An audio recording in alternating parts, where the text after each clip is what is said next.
Deuteronomy chapter 6 is our text for this morning. Deuteronomy chapter 6. We've already heard the call to worship from Deuteronomy 6. And now let's read the passage in which our call to worship is taken from. We're going to read the first 12 verses of Deuteronomy 6 together.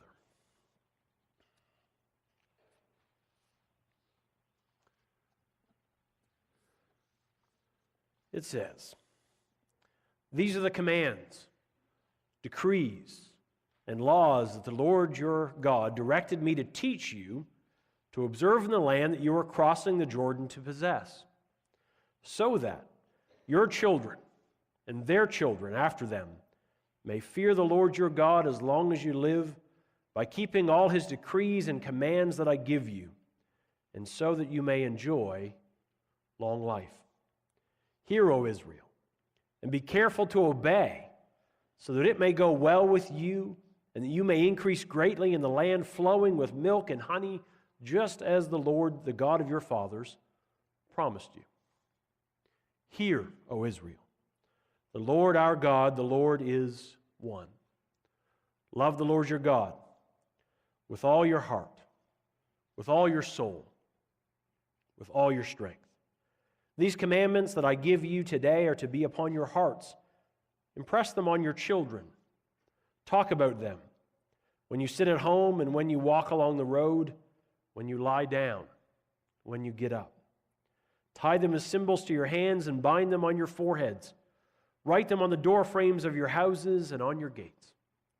And when the Lord your God brings you into the land he swore to your fathers, to Abraham, Isaac, and Jacob, to give you, a land with large, flourishing cities you did not build, houses filled with all kinds of goods you did not provide, wells you did not dig, and vineyards and olive groves that you did not plant, then when you eat and are satisfied, be careful that you do not forget the Lord, who brought you out of Egypt and out of the land of slavery."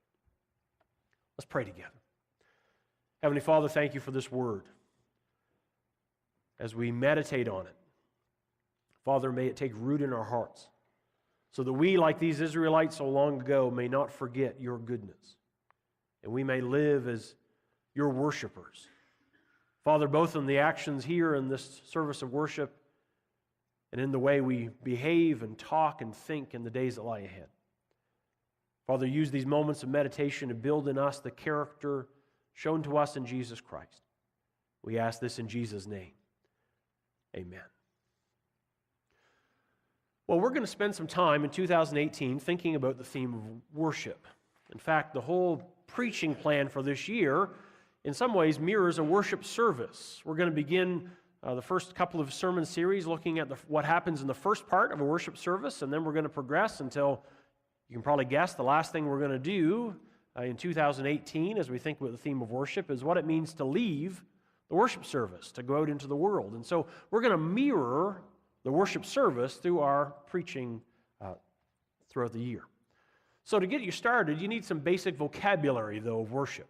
You need some vocabulary of worship. So here are some sniglets about worship. Now, sniglets are words that are not in the dictionary, but probably should be.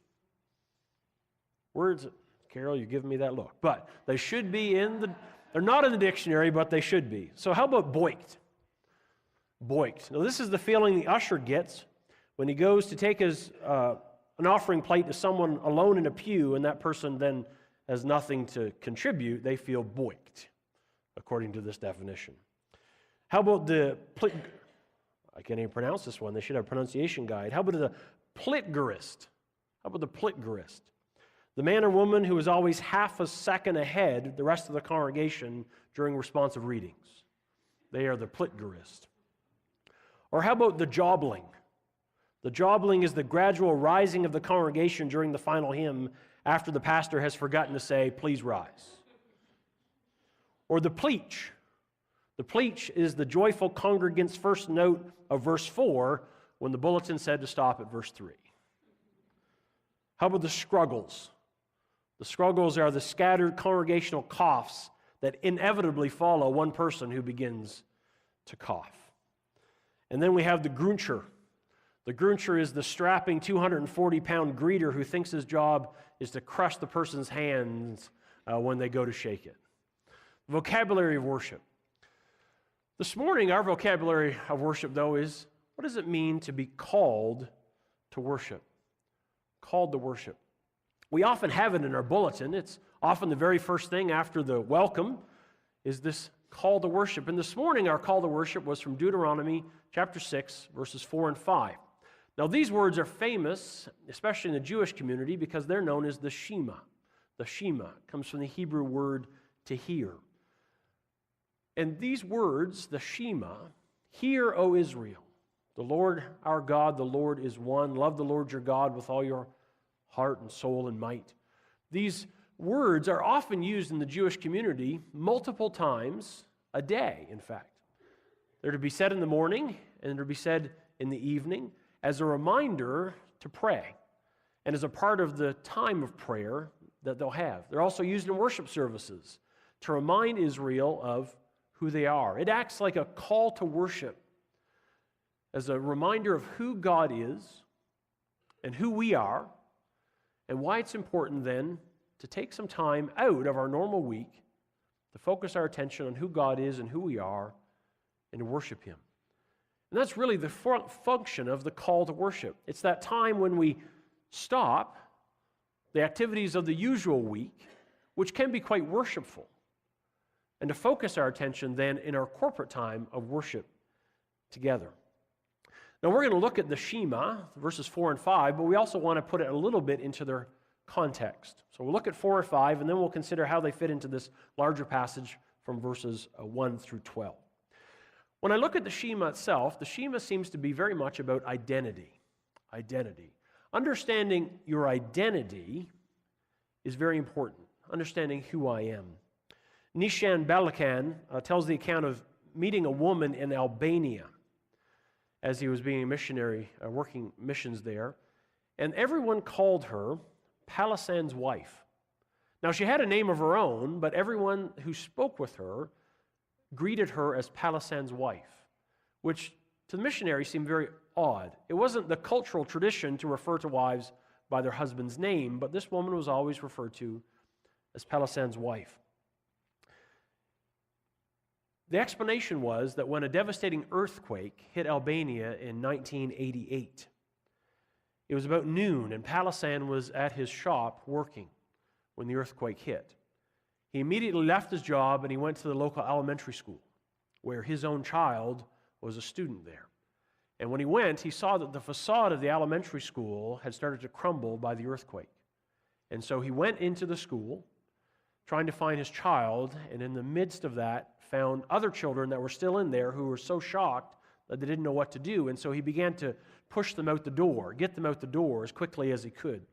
He got 28 children out the door before the aftershocks of that earthquake caused the whole building to collapse. And he was killed as a part of that. And the townspeople in that small place in Albania recognized his heroic act, and in order to commemorate that, and in order to recognize the loss that this widow had gone through, she was referred to for the rest of her days as Palisan's wife, as a way for that village to recognize the sacrifice that he had made. Identity. Her identity now for the townspeople, because of their gratitude, was wrapped up in the sacrificial act of her husband. What is our identity?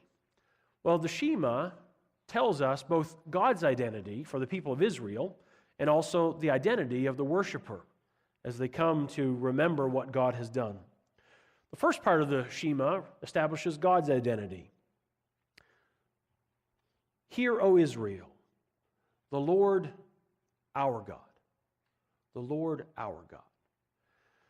The worshiper says that every time they repeat the Shema, maybe twice a day. The Lord our God. Now remember the context of Deuteronomy. The context of Deuteronomy is that about 40 years after the time when Moses had helped the people of Israel by God's power escape from slavery in Egypt. They had left out of God's mighty hand and outstretched arm. He had rescued them from slavery, and he was bringing them toward the promised land. They had some successes, had a few failures. They had to wander around the wilderness for 40 years because they didn't trust that God's promises would be worked out in their generation. So God forced them to wander around the wilderness until the new generation comes along, and they were going to inherit God's promise of going into the land that he had promised to give Abraham and Isaac and Jacob. And as they go in, Moses teaches them, you should say this, "Hear, O Israel, the Lord our God." For the 430 years before this moment, for the last 40 years especially, they've been wandering around in a land that was not their own. For 400 years in Egypt, they had been surrounded by the Egyptian gods, by Amun-Ra, by Mut, by Osiris, Anubis, Ra, Horus. And for the last 40 years, they had wandered around the land of Canaan with Baal and Astarte and Asherah. Everywhere they went, people had their own gods. And they worshiped rocks and stones. The Egyptians, with the migration of the flamingos from the north coming down to the south, they saw that as the act of God. And so they began to worship these things. But Moses teaches them, it's not Osiris, it's not Amun-Ra, it's not Baal or Asherah that rescued you from Egypt. It's the Lord who's given his special name to us, Yahweh, his personal name. We get to refer to him as the Lord, our God. And he's ours. As opposed to all the others that you may be tempted to worship, all the others that people have been proclaiming for 400 years to be gods, that's not for you. The Lord is our God. And it also establishes part of the Lord's identity. The Lord is one. Now, that's a very difficult phrase to translate, and if you have the Bible from your pews, you can probably look at a footnote and find out that it's got a couple of different possible translations, but certainly its meaning is to focus the Israelites on the fact that they're going to have one God, and that God is going to be the sole direction of their attention. Not like the Egyptians and not like the Canaanites who have a whole pantheon of statues and images and names that they refer to as their gods. Instead, the Lord is going to be their one God and him alone. And he is to be the object of their worship and their desire. The Shema is a countercultural claim. And that's why it's so important for them to say it and repeat it over and over, because it flies in the face of everything they have been exposed to for 400 years.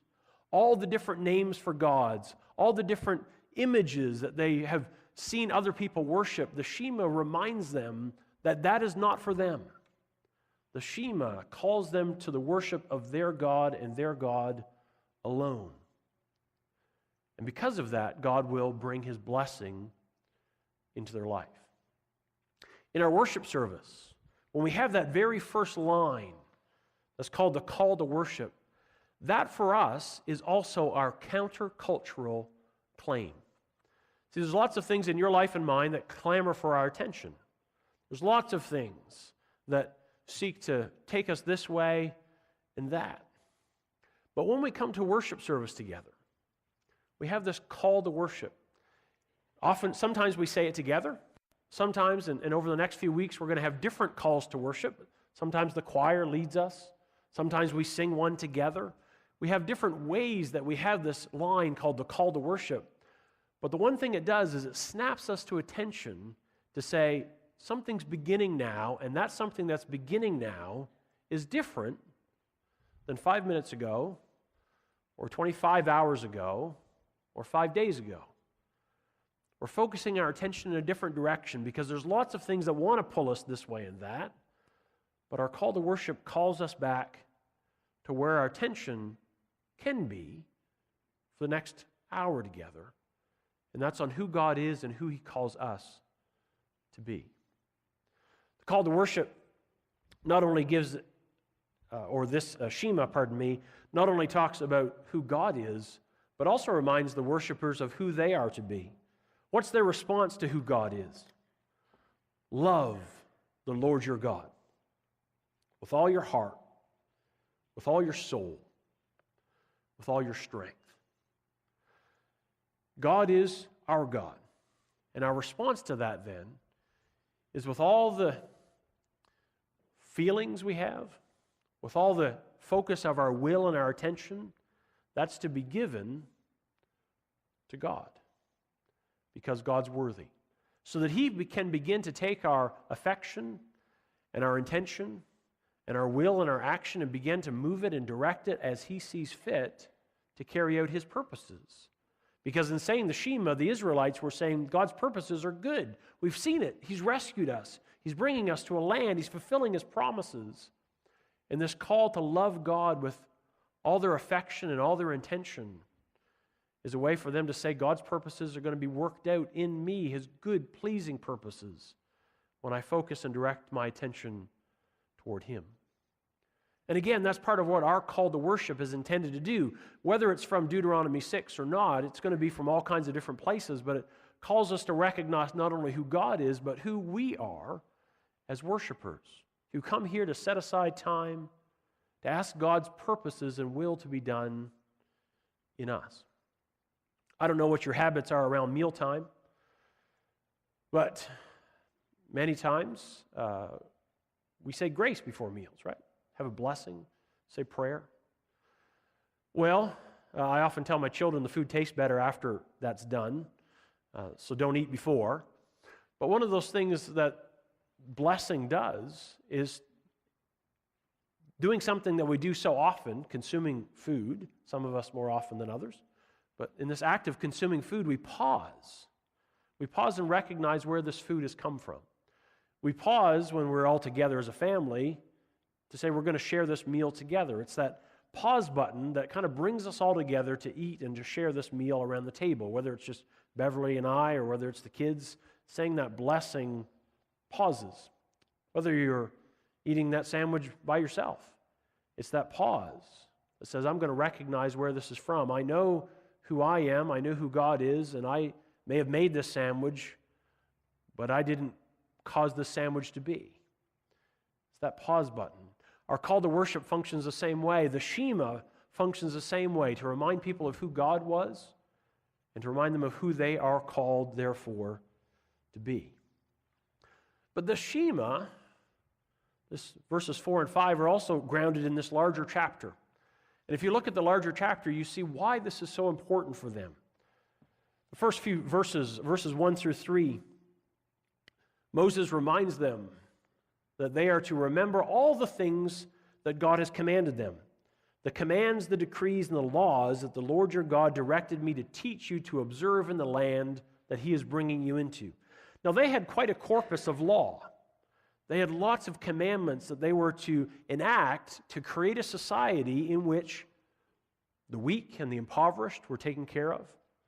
Those who had power and authority were using the power and authority for good purposes, so that create a society where God's work and God's will could be done. And the Shema, though it was the one that was recited, it wasn't to stand on its own. It was to serve as a reminder that when they said this, it was to remind them of the whole responsibility that they had to live according to God's purposes and God's plans. Our call to worship in the worship service is not the whole service. It's not even generally the text that we'll read to talk about the sermon, but it is that pause button that causes us to remember who we are, who God is, and all the things that He is giving and asking us to respond to and who He is. That's the Shema. It causes them to remember everything that they've encountered. But at the end of it, the end of that passage that we've read also reminds us that the Shema had another function. When the Lord your God brings you into the land He swore to your fathers and to Abraham, to Isaac, and Jacob to give you. And these very important words, a land with large flourishing cities you did not build, houses filled with all kinds of good things you did not provide, wells that you did not dig, and vineyards and olive groves that you did not plant. Then when you eat and are satisfied, be careful that you do not forget the Lord who brought you out of the land of Egypt and out of the house of slavery. I said that the Shema was countercultural. It reminded them that the God they worship was different than all the ones they had been exposed to up to that point. But the Shema in this passage also remind them that call to worship, that important call they had, is also counterintuitive. It's not only countercultural, but it's counterintuitive. See, I have a habit that when I do something, when I accomplish something, I feel pretty good about it. I tend to be a task-driven person. I have a list of things that I want to do. I even have a list for today after service is over. One of them is to thaw a pipe that's frozen. Hopefully my house is not flooded when I get back. But I have a list of things to do. Check, check, check, check, check. And at the end of that list, I've done a lot. Pat myself on the back. Kind of fish for compliments sometimes from the Beverly or the kids. See if I can get one. Doesn't happen very often, but every once in a while you can get one. Because it's about accomplishment. It's about doing something. It's about feeling good. But the Shema in this passage remind the people of Israel, when they get into this land that God has prepared for them, and they find out that they prosper in the land, they're to remember that they do not prosper because of their ingenuity or their hard work, though those things are part of it. But they prosper because the Lord their God has watched over them, has called them, has given them. That Shema was to be the tip of that iceberg that reminded them that their life is not solely the effect of them working hard. That's what the call to worship does. It reminds us that we're about to do something that's counterintuitive. We're about, in the worship service, to take our focus off of ourselves and to place it to God, who's done something for us in Jesus Christ that we could not accomplish on our own. And that our life of faith, whatever prosperity we may have, as much as it works in partnership with your ingenuity and your hard work and your resourcefulness, it's also laid on a foundation of God's goodness and God's generosity towards us. And a worship service is to remind us of that, and the call to worship functions to snap our attention into the time when we're going to focus our attention off of ourselves and onto God, who has done so much for us. Now that's how the call to worship functions in a worship service. That's how the Shema functioned for the people of Israel. But I think we probably need that more than an hour a week and once a week, don't we? We have other ways of incorporating this idea of a call to worship into our lives, even not on a Sunday morning at 11 o'clock. Some of you may practice daily devotions. Maybe you use Open Windows, or you have Our Daily Bread, or maybe you have an app that sends a devotional verse onto your phone. That also is a call to worship of sorts. And those are important for us not only on a Sunday, but also during the week, because like the Shema, it reminds us of who God is, who God calls us to be, and that our life is not our own. Maybe it's turning on Spirit FM in the morning to listen to the music as you get your breakfast prepared, or maybe it's that show, your favorite speaker who comes on in the morning and reminds you. But those are like a call to worship. Reminds us of who we are and who God is. And if you don't have one, if the only time you hear a call to worship is on a Sunday morning, I'd encourage you to have your own. Develop one of those. That call that takes place early in your day that reminds you that you are called by God into a special relationship and that He's your God. And there's no other competing claims, though many have it.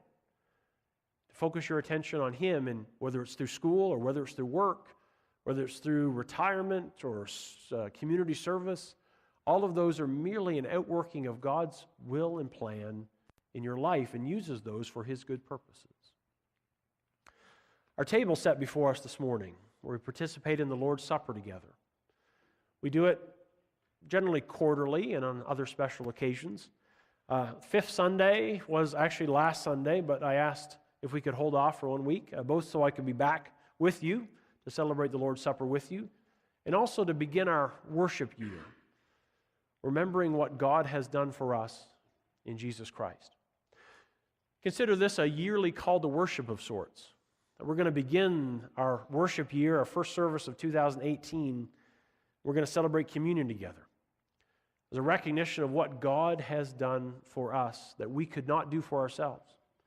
Remember his identity as being one who was willing to sacrifice for you, and because of that calls us to a life of sacrifice for one another and for his purposes.